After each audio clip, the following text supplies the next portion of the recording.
Good morning, students. Welcome to your online class of social sciences. In our previous video, we have read about the governance in North India, and in that topic, we have covered administration, economy, society, and religion. So, today we start from the part education. What type of education at that time was in North India? ठीक है बच्चे. So, superstitions and narrow-mindedness were a great hurdle to education. हमने religion में ये चीज़ पढ़ी थी बिल्कुल end of the line में कि सबसे ज़्यादा क्या था वहाँ पर नॉर्थ इंडिया में, किस चीज़ को ज़्यादा से ज़्यादा लोग क्या थे, बहुत ज़्यादा दे वर सुपरस्टिशियस, अंधविश्वासी, नैरो माइंडेडनेस, बहुत छोटी सोच की. नैरो माइंडेडनेस क्या होती है? बहुत छोटी सोच का होना, बहुत छोटी थिंकिंग का होना. तो ये दोनों जो चीज़ें थी बेटा, superstitions and the narrow mindedness were a great, एक सबसे बड़ी प्रॉब्लम थी किसके लिए? एजुकेशन के लिए. डेफिनेटली बेटा, अगर सोच छोटी होगी, एक अंधविश्वास होगा, तो एक एजुकेशन के लिए वो क्या रहेगा? सबसे बड़ी एक हर्डल रहेगा, एक सबसे बड़ी प्रॉब्लम रहेगा. The elementary education was limited to the temples and monasteries. और जो बेटा एलिमेंट्री एजुकेशन थी, बिल्कुल स्टार्टिंग की जिसे एजुकेशन कहती है, ठीक है ना, वो कहाँ पर सिर्फ एक लिमिटेड थी. वो कहाँ पर मिलती थी? या तो वो टेम्पल्स में थी या मोनास्ट्रीज में. मोनास्ट्रीज क्या होती थी? जो बुद्धिज़्म के लिए, जो बुद्धाज जो प्रीचिंग्स को फॉलो करते थे, वो लोग मोनेस्ट्री में उस टीचिंग को ऑप्ट करते थे, और जो हिंदुइज़्म को मानते थे वो टेम्पल्स में उस एजुकेशन को ऑप्ट किया करते थे. सो वो बड़ी लिमिटेड थी कि टेम्पल्स में, मोनेस्ट्रीज में ही मिलेगी, अदरवाइज कोई और जिसे कहते हैं कि दूसरा सब्स्टिट्यूट नहीं होता था एजुकेशन गेन करने का.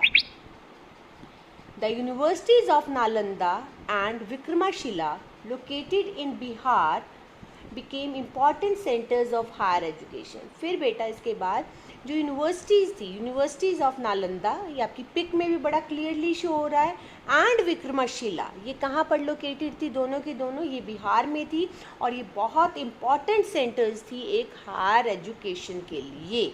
ठीक है बच्चा. The study of philosophy and religion was encouraged. और जो स्टडी ऑफ फिलॉसफी और रिलीजन, जब रिलीजन की स्टडी होती थी या रिलीजन की स्टडी होनी थी, या फिलॉसफर्स जो थे वो अपनी फिलॉसफीज लिखते थे, वो किसी किसी के बारे में अपने व्यूज़ देते थे, उस चीज़ को बहुत ज़्यादा इस टाइम पर क्या किया जाता था? बहुत ज़्यादा एनकरेज किया जाता था. ठीक है. But subjects like mathematics and science were ignored. पर जो इम्पॉर्टेंट सब्जेक्ट्स थे बेटे, जैसे आपका मैथ्स होता है, आपकी साइंस होती है, इस तरीके के कोई भी सब्जेक्ट्स उस टाइम में नहीं होते थे. सिर्फ फिलॉसफी और रिलीजन से रिलेटेड जो भी चीज़ें होती थी वो क्या, उसके बारे में क्या था? सिर्फ एक एजुकेशन मिलती थी.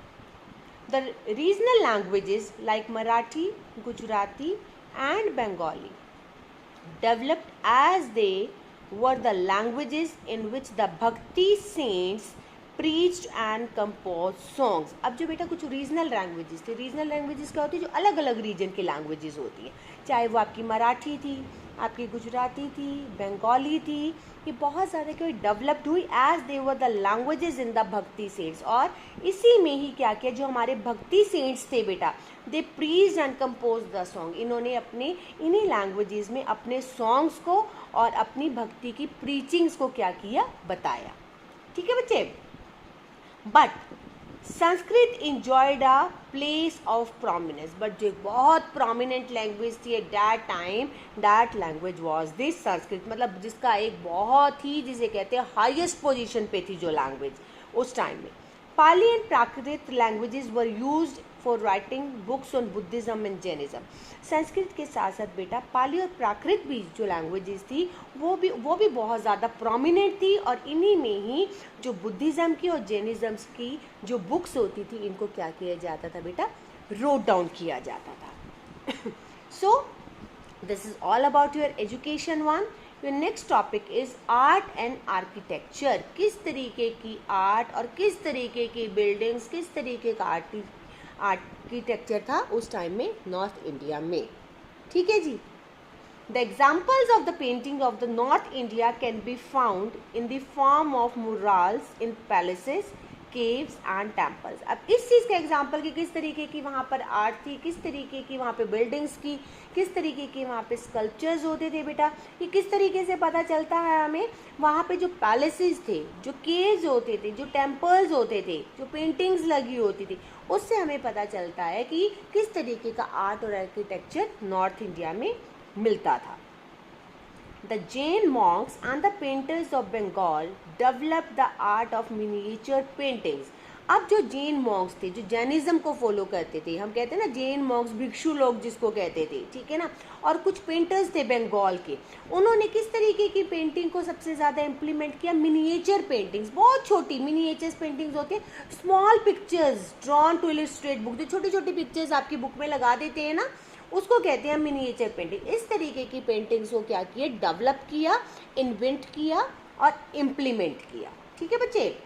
The Lingaraj and the Mukteshwara temples at Bhubaneswar and the sun temples at Konark are the fine examples of the architecture of the period from 8th to 12th century। अब जो कुछ एग्जाम्पल्स है बेटा आपके, आपका सन टेम्पल है जो आपको कोनार्क में है, आपका लिंगराजा और मुक्तेश्वर टेम्पल्स हैं जो आपके भुवनेश्वर में है, ये एक बहुत बड़े, बहुत ही ज़्यादा प्रोमिनेंट, बहुत ही ज़्यादा इम्पॉर्टेंट एग्जाम्पल्स हैं आपके नॉर्थ इंडिया के आर्किटेक्चर की, कि इतने बड़े बड़े टेम्पल्स उस टाइम में होते थे, इस तरीके की आर्टिस्टिक चीज़ें मिलती थी नॉर्थ इंडिया में एट दैट टाइम। और ये किस टाइम पीरियड की बात हो रही है, 8th to 12th सेंचुरी की बच्चे, ठीक है।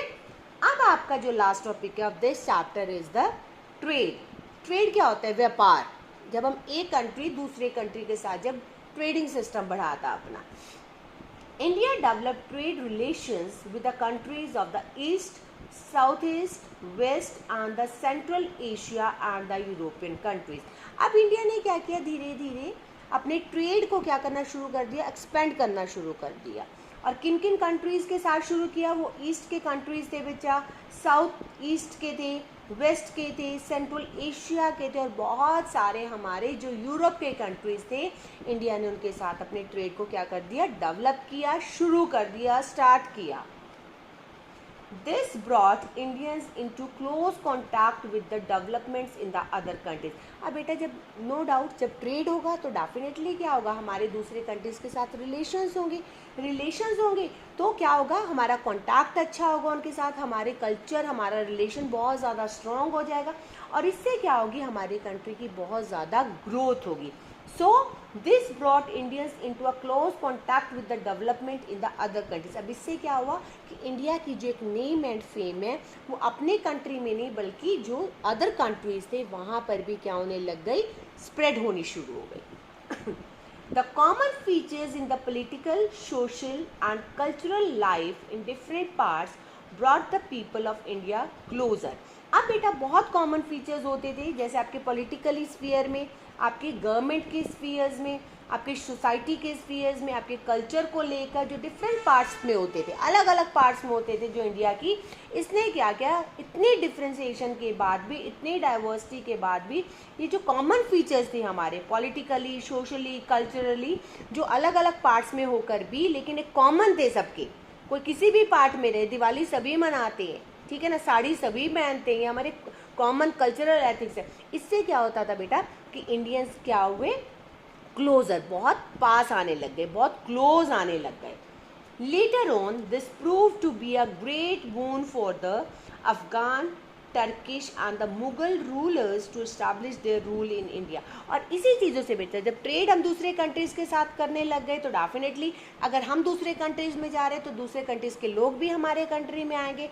और यही एक चीज़ थी बेटा, इससे क्या हुआ कि एक जो बहुत ज़्यादा लोग थे उसके लिए एक इंडिया क्या बन गया, एक अट्रैक्टिव, एक टूरिज़्म का प्लेस बन गया। बहुत ज़्यादा जिनको लगता था कि इंडिया से अगर हम ट्रेड करेंगे definitely we get the benefit और वी गेट द प्रॉफिट।